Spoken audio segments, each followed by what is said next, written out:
तो traders, welcome back to the channel. आज इस वीडियो में मैं आपको एक mind of a break even trader के बारे में बताने वाला हूँ। जो भी एक ब्रेक इवन ट्रेडर का माइंड है, वो कैसे रहता है, उसमें क्या क्या थॉट चलते हैं, वो जो भी प्रॉब्लम्स आते हैं उसे कैसे डील करता है, उसके सोल्यूशन कैसे निकालता है, वो क्या सोचता है, क्या करता है, उस एक डिटेल में मैं आपको इस वीडियो में बताने वाला हूँ। वीडियो में आगे बढ़ने से पहले मैं चाहता हूँ आप सभी इस चैनल को लाइक करें, शेयर करें, सब्सक्राइब करें। अगर कुछ भी क्वेरीज हो तो कमेंट में बिंदास पूछे, मैं आपके हर एक क्वेरीज सॉल्व करूंगा। तो पहली चीज, एक ब्रेक इवन ट्रेडर होता है वो है ओवर थिंकिंग। एक break even trader over thinking इसलिए करता है क्योंकि जब वो एक ब्रेक इवन फेज में होता है, वो constantly profits losses profits losses profits losses, उसका ग्राफ ऊपर मूव नहीं होता है, वो कॉन्स्टेंटली ब्रेक इवन फेज में रहता है। वो जब constantly graph for a longer period of time it stays in break even phase, तब क्या होता है, दिमाग ओवर थिंकिंग फेज में जाता है। दिमाग क्वेश्चंस पूछता है कि क्या प्रॉफिट्स अभी होंगे कि लॉसेस, कब तक ये प्रॉफिट्स लॉसेस का गेम होगा, कि कब तक यही गेम चलेगा, क्या मैं यहाँ से आगे बढ़ूंगा, क्या मैं वो फेस अचीव करूंगा जो मैं हमेशा से चाहता था, क्या मैं हमेशा से जो सोचता था वो होगा। कॉन्स्टेंटली एक ओवर थिंकिंग फेज में जाता है। अब जब एक ट्रेडर ओवर थिंकिंग फेज में जाता है ना, वो वहां पर गलती कर बैठता है, वो वहां पर गलत डिसीजंस ले लेता है, वो वहां पर रॉन्ग डिसीजंस ले लेता है। तो इसका सोल्यूशन क्या है? जब भी आप एक ओवर थिंकिंग फेज में जा रहे हो, आप बस इतना सोचना कि जो भी आपके सेटअप है, आपका माइंड सेट है, उसमें स्मॉल लीक्स होंगे, उसके वजह से आपकी स्ट्रैटेजी आगे नहीं बढ़ी, उसके वजह से आपके प्रॉफिट्स आगे नहीं बढ़े। जो भी वो स्मॉल लीक्स है ना, उसको फिक्स करो। जैसे आप उसको फिक्स करोगे, तो अपने माइंडसेट में भी जो स्मॉल लीक्स है उसको फिक्स करो, आपको रिजल्ट खुद ब खुद दिखेंगे। अगर आप उसी ओवर थिंकिंग के साथ ट्रेड करोगे, तो आपकी ट्रेडिंग पे इम्पैक्ट होगा। आप उस ओवर थिंकिंग की वजह से गलत डिसीजंस ले लेंगे, आप उस ओवर थिंकिंग की वजह से अपने अकाउंट को ड्रॉडाउन में लेके जाएंगे, फिर उसके चक्कर में आप और ओवर थिंकिंग करोगे, तो वैसे ही आपकी ट्रेडिंग डिस्ट्रॉय होगी, अच्छे होने के बजाय ट्रेडिंग डिस्ट्रॉय होगी। ओवर थिंकिंग ट्रेडिंग के लिए अच्छी चीज नहीं है। जब भी आप ओवर थिंकिंग करते हो, सिंपल, जो भी छोटे छोटे लीक्स है आपके स्ट्रैटेजी में, आपके माइंडसेट में, उसको फिक्स करो, जर्नल करो, फिर उसको जर्नल का रिव्यू करते हैं, उसको फिक्स करो, आपको ऑटोमेटिक रिजल्ट आएगा। ओवर थिंकिंग सोल्यूशन नहीं है, ओवर थिंकिंग करना ही नहीं है।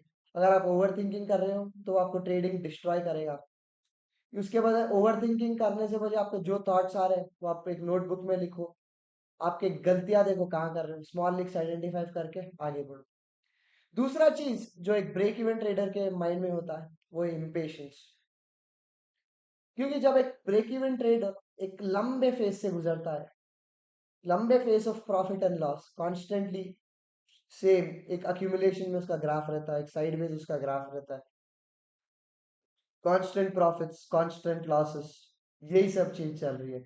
ना कोई बड़ा प्रॉफिट हो रहा है, ना कोई ज्यादा लॉस हो रहा है, बस एक प्रॉफिट लॉस यही हो रहा है। तब क्या होता है, उसका माइंड उसको फोर्स करता है, उसका पेशेंस आउट हो जाता है। जब ये चीजें लंबे समय के लिए होती है, तब उसका पेशेंस आउट हो जाता है। वो पेशेंस आउट होके वो फ्रस्ट्रेट हो जाता है।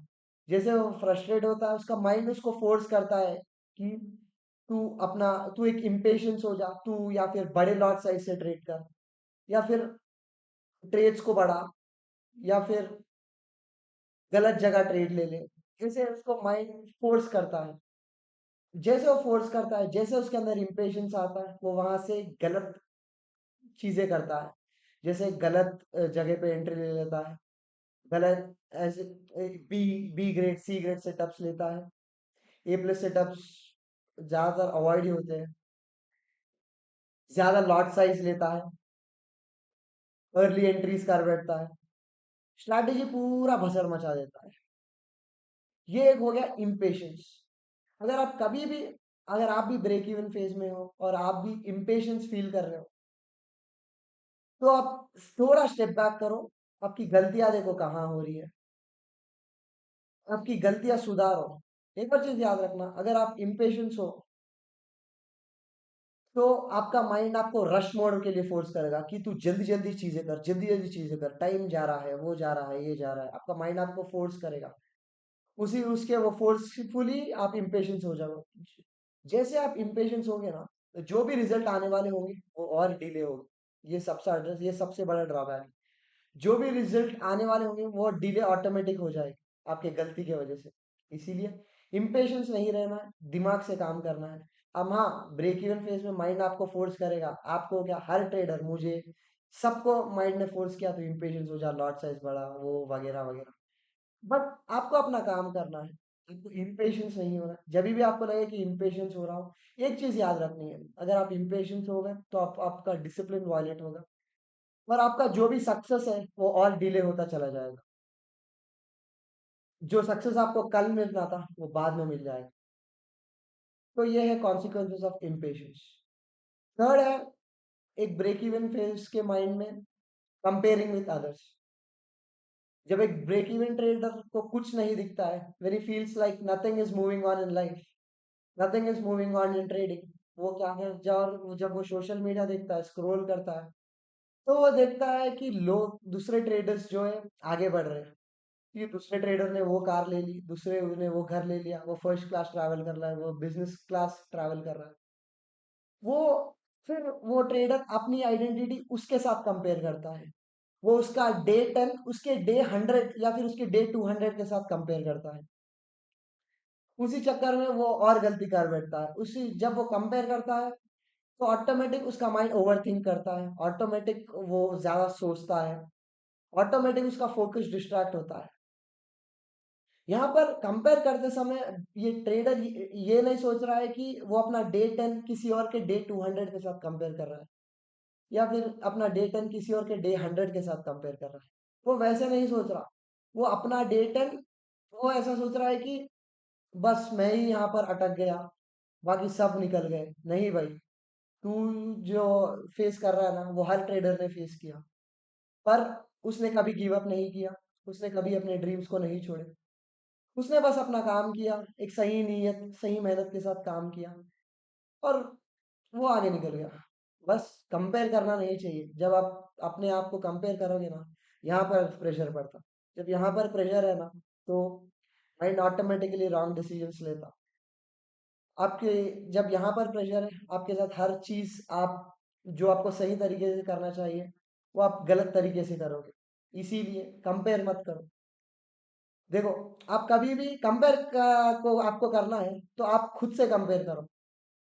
आप देखो कि आप जो डे 1 पे थे और जो डे 10 पे हो।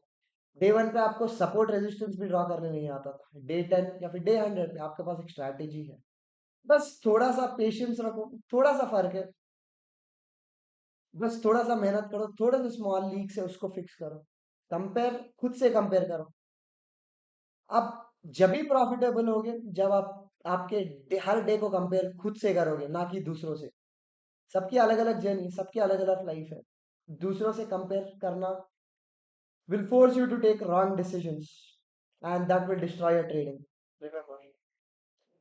And the last trade is taking good trades but still stuck.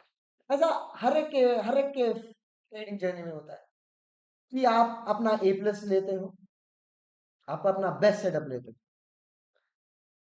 और बेस्ट सेटअप लेने के बावजूद भी वो फेल हो जाते हैं। ऐसा हर एक ट्रेडिंग के जर्नी में होता है, हर एक ट्रेडर के जर्नी में होता है। जैसे आप अपना बेस्ट सेटअप फेल होते हुए देखते हो, आपको लगता है कि अरे भाई, ये मेरा बेस्ट सेटअप है, ये कैसे फेल हो गया, ये कैसे फेल हो गया, ये इतना अच्छा सेटअप था, सब कंफर्मेशन थे, सब थे। हाँ भाई, सही है, सब कंफर्मेशन तेरा A+ है, but trading is a game of probabilities. यहाँ पर प्रॉफिट होते हैं तो लॉस भी होते हैं। हर हर एक ट्रेडर, हर एक, तुम देखो, हर एक one of the top traders को उठा के देख लो, उनके ट्रेड्स भी फेल होते हैं। पर वो ये नहीं सोचते हैं कि अरे मेरी स्ट्रैटेजी खराब है, मेरी खराब है। लोग क्या करते हैं, जब आपके A+ या फिर आपका अच्छे सेटअप एक थोड़े से लंबे समय के लिए फेल होते हैं, तो वो लीक्स को ढूंढने की बजाय, वो खुद गलती कहाँ कर रहा है उसको ढूंढने की बजाय, वो क्या करता है, कि स्ट्रैटेजी हॉप करता है, खुद की गलती नहीं देखनी, स्ट्रैटेजी हॉप करनी। अरे वो ट्रेडर की स्ट्रैटेजी अच्छी है, उसने देखो क्या 1:4 1:6 निकाल रहा है, मैं उसकी स्ट्रैटेजी पकड़ता हूँ। फिर आप स्ट्रैटेजी हॉप करोगे, फिर और टाइम वेस्ट। फिर वो ट्रेडर की स्ट्रैटेजी में भी एक ऐसा फेस आएगा कि वहां भी सेटअप्स नहीं चलेंगे, फिर आप हॉप करोगे, वो टाइम वेस्ट, वो एक डिले। उसके वजह आप अपने लीक्स देखो, अपने लीक्स को आइडेंटिफाई करो, अपने माइंडसेट को आइडेंटिफाई करो, एक स्ट्रैटेजी को पकड़ो, उसी के साथ रहो। और जैसे उसको आइडेंटिफाई, उसके लीक्स आइडेंटिफाई करें, बस उसको थोड़ा टाइम दो, अच्छे से बस फ्लॉलेस एग्जीक्यूशन पे फोकस करके उसे थोड़ा टाइम दो, और फ्यूचर में रिटर्न्स देखिए। तो ये थे थोड़े एक ब्रेक इवन ट्रेडर के जर्नी में जो भी है उसके माइंड में चलता है ना, तो ये थोड़े इंपॉर्टेंट चीजें थे। आई होप आपको जो मैं वीडियो में थोड़े टॉपिक्स बताया उसे आप अपने माइंड में रखोगे, अपने रूल्स वायलेट नहीं करोगे, डिसिप्लिन तरीके से ट्रेड करोगे। आई होप आपको सब चीजें समझ में आई, उसका सोल्यूशन भी समझ में आया। अगर कुछ भी डाउट है तो बिंदास कमेंट सेक्शन में पूछ सकते हो, या फिर मेरा इंस्टाग्राम बायो सुमित_ट्रेड्स के नाम से मुझे डीएम कर सकते हो, मैं आपकी हर एक क्वेरी सॉल्व करूंगा। That's it for today guys, thank you for watching.